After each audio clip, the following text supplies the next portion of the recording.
Bamboo locusts hit China. This year, the flying insect swarms are starting early and are frequent and numerous.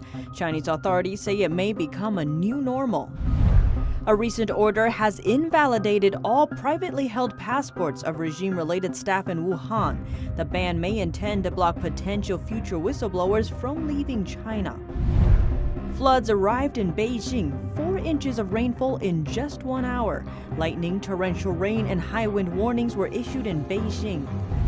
The latest virus whistleblower recounted how Beijing and the WHO covered up the key piece of virus information in the early stages, the virus's ability to transmit among humans.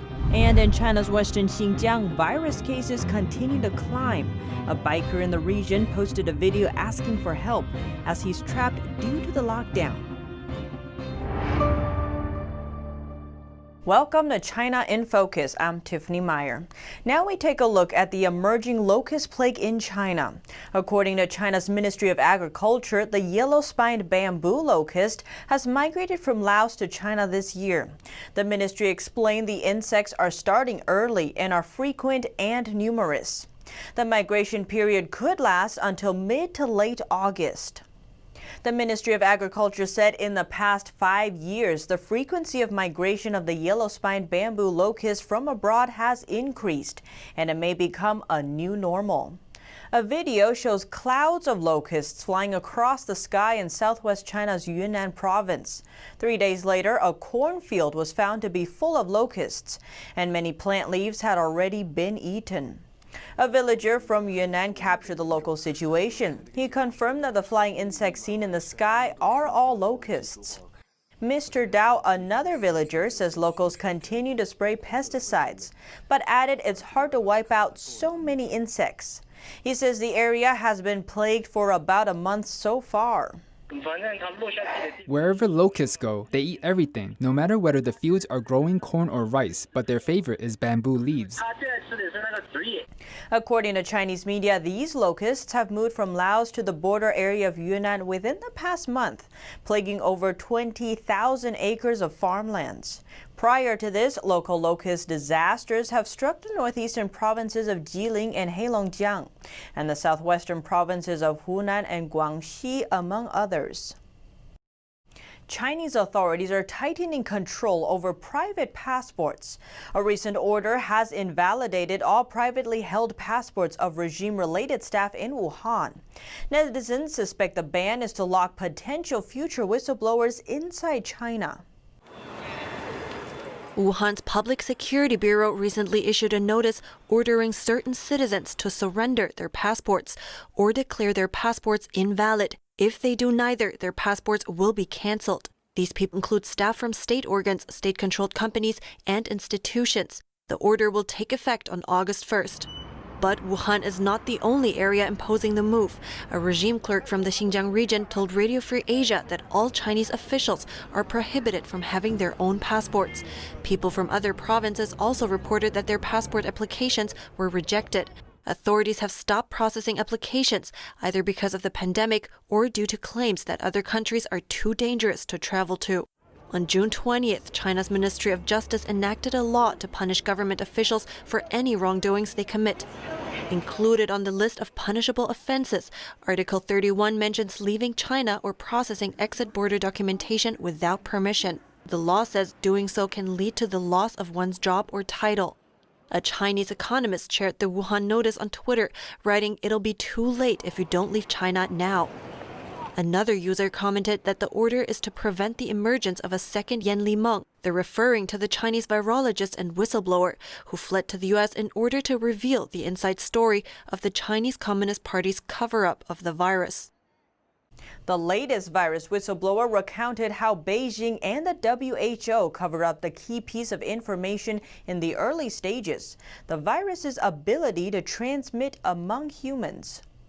Dr. Yangtze River, a former postdoctoral fellow at the University of Hong Kong, fled to the U.S. in April. She was interviewed by Fox earlier this month. Yan has published 2 studies on the virus, one in the Lancet Infectious Diseases journal in March and another in peer-reviewed research journal Nature in May. She claims her supervisors at the university, who are also WHO advisors, buried information about human transmission of the virus. In a recent interview with our sister media, the Epoch Times American Thought Leaders program, Yan recounted the early stages of the cover-up. Her lab at Hong Kong University has been studying coronaviruses since the 2003 SARS pandemic. It's a top institution for coronavirus research. Growing up in China and having graduated from mainland Chinese universities, Yan said she was given a task in late December by her supervisor, Professor Liu Poon. She was instructed to use her connections in China to investigate the virus situation there. Her lab is affiliated with the WHO. And as a WHO reference lab, they need to report what they know about the global health surveillance things to WHO and to the world. That's why Professor Liu Peng at the early beginning asked me to do the secret investigation representative of WHO reference lab to my network back to mainland China because lack of information from China government. Through her scientist friend who works for the Chinese CDC, Yan learned on December 31st that there were clusters of infections among family members. She said that's a clear sign for human-to-human transmission. It's not a difficult thing for you to make judgment. These things are the very basic fact you can get when you talk to the patient. And as a public health expert, it's very easy for them to build on the fact that this is human-to-human transmission or this is not human-to-human transmission. But when Dr. Yan passed the information to her supervisor, Professor Liu Poon, he just nodded and told her to keep working. On the same day, Poon was quoted by Hong Kong media, saying there was no evidence indicating a link between the Wuhan virus and SARS. Yan also says Professor Malik Pieris, another WHO advisor and the co-director of her lab, knew about the outbreak yet said nothing. On January 9th, the World Health Organization released a statement saying there's no evidence the virus could be readily transmitted between people. WHO behavior in this COVID-19 pandemic include lies and collaborate with CCP government, and also later misleading information like they say it's not pandemic, no point to keep China isolated, travel ban, right? And also no point to wear masks, and no point to take the hydroxychloroquine and all these things. Yan said she had been secretly offering information to an overseas Chinese language media about what was going on inside Chinese hospitals and how the regime censored information. But Western media and governments didn't pay much attention to the information. At that time, I realized that English-speaking country and Chinese-speaking country are totally isolated. Our message was efficiently delivered to our audience in Chinese. But overseas, when people face to this pandemic, they are misled by WHO and the Chinese government. That's why she decided to come to the West and share what she knew with the world, but at great cost to herself. When I'm still on the flight, the Hong Kong government informed the National Ministry of State Security in Beijing, and then they sent people to Xinjiang, my hometown, to my home and threaten my family. She said the regime also tried to destroy her credibility by setting up fake Facebook accounts in her name and spreading rumors about her on Twitter and Reddit. Although I have a Nature paper as co-first author, they just describe me as a hamster keeper in Hong Kong. Like this. So they tried their best to ruin me and ruin my credibility and stop me, keep me silent. Yan said she will continue to publish reports on what she knows about the virus. Everyone deserves to know the truth, and everyone get involved, your health, your economic, your life. So we should come back to the one who initiated this outbreak, CCP government, ask them to be accountable. Hong Kong University confirmed Yan's identity as a fellow, but dismissed her accusations as hearsay. Chinese authorities have said they don't know Dr. Yan Limeng, and that China has always been transparent about the outbreak. Now we look at China's virus developments. In the far western Xinjiang region, CCP virus cases continue to rise. Xinjiang is home to China's Uyghur population, an ethnic minority. Now the region is under strict lockdown, not only in big cities but also smaller areas near the border. The lockdown is so strict that a bike rider was stopped and forbidden from leaving. The rider posted a video on social media asking for help. He said he was biking towards a small county in Xinjiang, but authorities stopped him halfway there. So he rode back, but authorities at the other end wouldn't let him in either. As a result, he had no place to go and is unable to leave Xinjiang. I can't go back now. There's no transportation available. All the counties and cities have been sealed off. If you want to get in, they don't allow it. If you want to get out, they also won't let you go. By the time he posted the video, the man had been sleeping under a bridge for 3 nights. There's nothing I can do. No food or drink nearby. I've been starving for over 10 hours. The man was later allowed to leave the area after his post attracted attention online, though his original SOS post appears to have been deleted. Beijing sent surveillance tools and thousands of law enforcement officers to lock down Xinjiang. Meanwhile, Chinese media outlets have reported very little information about the outbreak. Authorities haven't been able to trace the origin of the outbreak, and local residents say they are under increasingly strict control. In its capital, Urumqi, residents say authorities use paper seals to get people inside their homes. Authorities forbid them from breaking the seal and from leaving their homes on their own. Now, residents rely on volunteers for grocery deliveries. In an interview with Chinese media, one resident said when volunteers come to deliver groceries, they will remove the paper seal. Then they stick them back on after the delivery. Turning to the northeast, the coastal city of Dalian just finished its large-scale nucleic acid testing. Authorities say they have sampled almost 4 million residents in the urban area and have plans to expand testing. One residential district is struggling with one of the worst outbreaks in the city. A resident said it's under lockdown. To protect his identity, we have distorted his voice. Right now, you can neither come in nor leave this district. And in his residential compound, authorities are responding to infected cases with extreme measures. If a building has residents that are confirmed to have the virus, this building will be sealed off, and residents won't be allowed to leave, or they'll sent for quarantine. Authorities say there could be community spread in the area. A powerful storm struck Beijing on Friday. The most affected area was drenched by over 4 inches of rainfall in just 1 hour. A total of 22 bus routes are affected and 7 of them are canceled.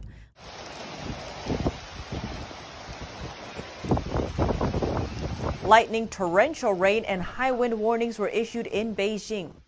The country's state-owned drainage group initiated a level 1 flood control response. All water pumping stations are now fully staffed.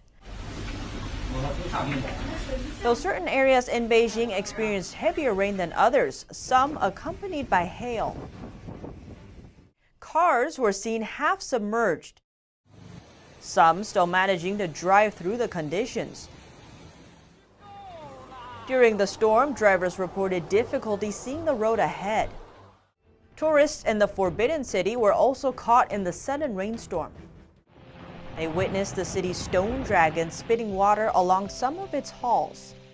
The iconic dragon spitting water is actually part of a drainage system specially designed for the Forbidden City. Whenever a heavy rainstorm hits the city, the rainwater that collects at the base of the main hall drains away from the platform through these dragon heads. It's then sent falling into the moat that surrounds the city.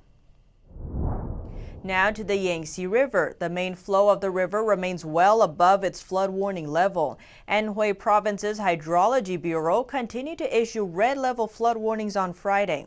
Inside the province, there are more than 30 rivers and lakes that have surpassed their flood alert levels.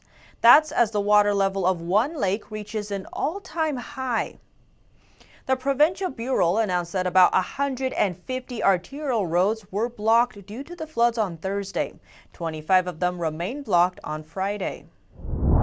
Hong Kong leader Carrie Lam is postponing the city's September 6th legislative election for a year. She said it's due to a spike in virus cases. It comes as a disappointment for pro-democracy groups who held a primary election just weeks ago.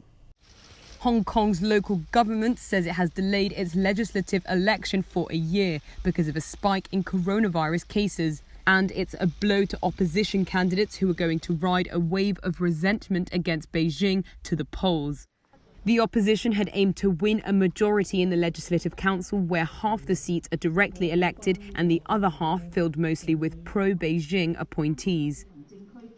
The postponement of the vote comes after 12 pro-democracy candidates were disqualified from running. Among them was prominent protester Joshua Wong. Speaking at a news conference, he said his disqualification was invalid and ridiculous. Even government censor me out from ballot. They can't censor my qualification to committed in the democracy movement in Hong Kong. And that's the reason they can't kill us all. Even they try to prosecute us, bar us to run for office, and silence our voice, we wish to try our best, lest our voice being heard around the world. Lam, who is backed by the Chinese national government in Beijing, said she had to invoke an emergency law to make the postponement, and no political considerations were involved in the decision. Hong Kong has reported more than 3,000 coronavirus cases since January, far lower than in other major cities around the world. But for the past 10 days, the number of new infections has been in the triple digits. Nevertheless, government critics are likely to question the justification for the postponement. The U.S. condemned Hong Kong's move and said it is a violation of the Sino-British Joint Declaration. We condemn the Hong Kong government's decision to postpone for 1 year its legislative council elections and to disqualify opposition candidates. This action undermines the democratic processes and freedoms that have underpinned Hong Kong's prosperity, and this is only the most recent in a growing list of broken promises by Beijing, which promised autonomy and freedoms to the Hong Kong people until 2047 in the Sino-British Joint Declaration. Hong Kong residents were disappointed about the Hong Kong government's decision and said political reasons may have played a role. In comparison with other countries, Hong Kong's coronavirus situation is fairly stable, and for us to postpone it, it feels pretty down. I think there will be people who would think whether or not there were political reasons. It may not be about the coronavirus, it could be political. China is stocking up on computer chips via Hong Kong before U.S. trade sanctions on the island take effect.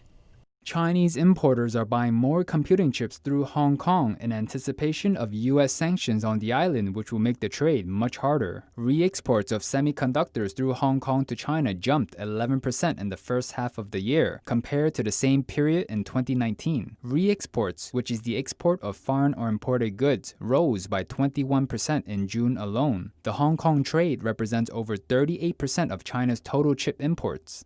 After Beijing imposed a national security law on Hong Kong, the U.S. government revoked Hong Kong's special trading status, making future computer chip purchases more difficult for Chinese companies like Huawei, Xiaomi, or Lenovo. The Hong Kong Electronics and Technologies Association estimates there are 300 firms that specialize in the trade. It says trading companies in Hong Kong are thinking of setting up new offices in India, Vietnam, and Cambodia to continue selling to Chinese customers, but relocation will be costly. Economists say the new rules could cause a supply blockage for China, resulting in higher transaction costs for the Chinese tech industry. The FBI is investigating if the Chinese regime tried to illegally obtain virus research from American universities. One university under investigation is the University of Texas in Austin. Law enforcement agents told university officials the probe comes after the U.S. shut down the Chinese consulate in Houston last week. The consulate was shut down amid allegations of espionage. The university is involved in virus research in many ways, such as tracking the virus spread across the country, as well as mapping the structure of the virus on a microscopic level. Last week, the university announced a breakthrough that could speed up vaccine development. They redesigned a key protein from the coronavirus. The university came under investigation earlier this year as well, when U.S. officials examined the university's relationship with Chinese researchers, including the lab in Wuhan at the epicenter of the virus outbreak. A Chinese national pleaded guilty to stealing scientific trade secrets and wire fraud. Li Chen admitted on Thursday to stealing trade secrets while she was employed as a researcher at Nationwide Children's Hospital in Ohio. Assistant Attorney General for National Security John Demers said in a statement, "Once again, we see the People's Republic of China facilitating the theft of our nation's ingenuity and hard work as part of their quest to rob, replicate, and replace any product they don't have the ability to develop themselves." He added it's not an isolated incident. Instead, cases involving the Chinese regime make up around 60% of all trade secret theft cases. Chen and her husband, who was accused as a co-conspirator, worked for 10 years in separate medical research labs at the Research Institute of Nationwide Children's Hospital. They were arrested in 2019 and charged with conspiring to steal at least 5 trade secrets related to exosome research while they were employed at the hospital. Her husband's case is still pending. Exosomes are simpler and safer than stem cells and are a key part of many medical conditions. Chen admitted that she stole the trade secrets to make profit. According to the plea agreement, she started a company in China to sell exosome isolation kits and received benefits from the Chinese regime. U.S. Attorney David M. DeVillis said Chen betrayed her employer of 10 years by stealing trade secrets from this American institution and transferring them to China after receiving payments from the Chinese government. 4 Republican senators are introducing a new bill to protect America from spies. Called the Protecting America from Spies Act, the bill will deny visas to anyone who has spied on or stolen intellectual property from the United States. Republican Senator Ted Cruz's office noted under current law, the Chinese Communist Party spies expelled from the U.S. have the ability to immediately reapply for visas. The Protecting America from Spies Act would update the Immigration and Naturalization Act to ensure past, present, and future espionage and tech transfer activity is considered inadmissible for entry into the United States. The bill also states that if the spying occurred within the past 5 years, the spouse and children of the alien would also be disqualified from obtaining or renewing a visa. Cruz said the Chinese regime has gotten away with espionage against the U.S. for too long without any consequences. The bill is being introduced in the House by Representative Vicky Hartzler. She said it is past time to stop known spies from China coming back into our country. 2 hackers linked to the Chinese Communist Party are accused of targeting multiple U.S. companies. One target is a leading virus vaccine developer. Last week, the U.S. Justice Department made public an indictment of 2 Chinese nationals accused of spying on the U.S. One of their targets was biotech company Moderna. Moderna is a leading vaccine research developer for the CCP virus. The hackers, which are linked to the Chinese Communist Party, targeted Moderna earlier this year. Moderna is based in Massachusetts. The Trump administration has high hopes that the company can produce a vaccine and is supporting its development with nearly $500 million. Moderna confirmed that they had been in contact with the FBI after the incident. Moderna's spokesman said that the company remains highly vigilant to potential cybersecurity threats. They maintain multiple teams to protect valuable information. The FBI and the U.S. Department of Health and Human Services declined to disclose the identities of other U.S. companies also targeted by the Chinese hackers. The Trump administration is working on a new initiative to encourage U.S. firms to move production out of Asia and into the United States, Latin America, and the Caribbean. President Trump's advisor of Latin America says the project could bring $30 billion to $50 billion in U.S. investment back to the Americas. The official told Reuters about the move but didn't give specifics. He did mention the U.S. government's nearly $800 million loan to Kodak as an example. The historic company will use the loan to start producing ingredients for generic drugs in the United States. And that's all for today's China in Focus. Thanks for watching and see you next time.